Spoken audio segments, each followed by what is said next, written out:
जय भवानी, जय शिवाजी। उद्धव साहब तुम आगे बढ़ो, हम तुम्हारे साथ हैं। उद्धव साहब तुम आगे बढ़ो, हम तुम्हारे साथ हैं। अरे भाऊच्या वाक्याचं करायचं काय? खाली डोकं वर पाय। कट्टर भाऊचं करायचं काय? खाली डोकं वर पाय। कट्टर भाऊचं करायचं काय? खाली डोकं वर पाय। कट्टर भाऊचं करायचं काय? खाली डोकं वर पाय। कट्टर भाऊचं करायचं काय? खाली डोकं वर पाय। कट्टर भाऊच्या म्हशीला हो,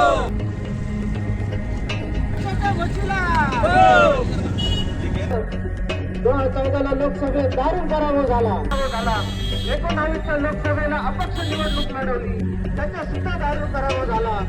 2024ला पुन्हा एकदा उद्धव साहेबांच्या चरणी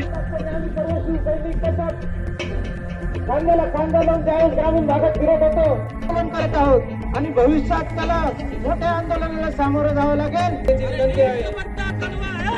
त्यांना आपण Y+ सिक्युरिटी प्रदान करण्याचा निर्णय घेत आहोत। आज आमच्या भावना अशा आहे का या गद्दार भाऊशा वागचौरेंनी दोनदा गद्दारी करून शिवसैनिकाचा फार मोठी हानी केलेली आहे। शिवसैनिकाला प्रचंड विश्वास होता का आपल्या मतदारसंघात विकास होईल, आपल्या शिवसैनिकाला चांगले दिवस येईन, आपल्या झेडपी पंचायत समितीचे सीटं निवडून येईन, नगरपालिकेत मदत होईल। नगरपालिकेत तर त्यांनी आम्हाला मदत केलीच नाही, त्यांनी छुप्या पद्धतीनं भाजपलाच मदत केली।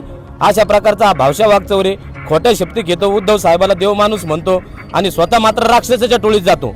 असा हा भाऊशा वागचौरे, याच्यावर आम्हाला फार म्हणजे फार अजून काय बोलावं त्याला, म्हणजे त्याला कशाची उपमा द्यावं हेच आमच्या डोक्यात येणार नाही। डुक्कर तरी चांगलं म्हणावं लागणार आहे। याच्यापेक्षा हा शेण खायला 10 वेळेस जाणारा हा भाऊशा वागचौरे, याला आम्ही येत्या काळात मतदारसंघात जर फिरला तर त्याचं ऑपरेशन थोबाड फोडो हे आम्ही केल्याशिवाय राहणार नाही। हे आमच्या सगळ्या शिवसैनिकाच्या श्रीरामपूरच्या वतीने त्याला चिथावणी, त्यांनी हुशार असेल तर आमच्या श्रीरामपुरात तरी येऊ नये आणि त्याला Y+ सिक्युरिटी घेऊ, नाही तर Z+ सिक्युरिटी घेऊ। ते काय आहे, आपण सोस होणार की एक लॉर की त्याच्यावर होणार म्हणजे होणार, याच्याबद्दल वाद बिलकुल नाही। एवढंच तुम्हाला मी सांगू इच्छितो। करायचं काय? खाली डोकं वर पाय। अरे नीम का पत्ता कडवा आहे, कडवा आहे। भाऊसाहेब वागचौरेला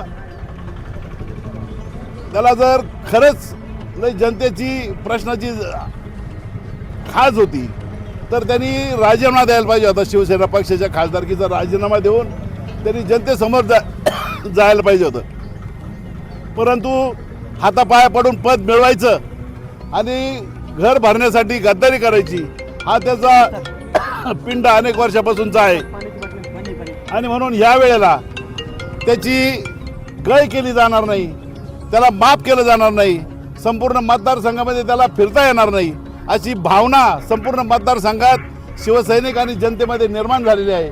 आणि म्हणून आज आम्ही प्रातिनिधिक स्वरूपात या ठिकाणी त्याचा निषेध व्यक्त केलेला आहे। भविष्यामध्ये त्याला या मतदारसंघामध्ये फिरता येणार नाही एवढंच मी या निमित्ताने सांगतो। आणि उद्धव साहेबांबरोबर ज्यांनी गद्दारी केली त्यांचा पुनर्जन्म कधी झाला नाही। फक्त हा भाऊसाहेब वागचौरे एक असा होता का त्यांनी साहेबांचे पाय धरले, माफी मागितली आणि म्हणून साहेबांनी त्याला पुन्हा प्रवेश दिला आणि खासदार केलं। त्याची प्रतारणा त्यांनी 1 वर्षभरातच अशा गद्दारीने केली तर त्याला परमेश्वर बी माफ करणार नाही, साईबाबा बी माफ करणार नाही आणि या मतदारसंघातली जनता आणि शिवसैनिक कदापि माफ करणार नाही हे निश्चितच।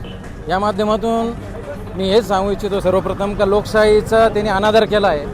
जे सर्वसामान्य जे मतदार होते त्यावेळेस महाविकास आघाडीच्या माध्यमातून त्यांना मतदान केलं आहे आम्ही। मग ते काँग्रेस असो किंवा समविचारी जे पक्ष होते महाविकास आघाडीमध्ये, त्या महाविकास आघाडीच्या प्रत्येक मतदाराने आणि आमच्यासारख्या कार्यकर्त्याने, काँग्रेस कार्यकर्त्याने जीवाचं रान करून त्याच्यासाठी दिवसभर आम्ही उन्हातान्हात फिरून प्रचार केला आणि निवडून येण्यात काही कमी सोडली नाही आणि निवडून आणलं। आणि आज आमच्यासारख्या कित्येक मतदाराचा त्यांनी अनादर करून दुसऱ्या पक्षात समाविष्ट होणं ही फार मोठी लोकशाहीसाठी धोक्याची घंटा आहे। याचा आम्ही जाहीरपणे निषेध व्यक्त करतो। आज काय केलं? आज आपले बेलापूर शिवसेना तालुका प्रमुखांच्या वतीने रस्ता रोको करून आम्ही त्याचा जाहीर निषेध केला।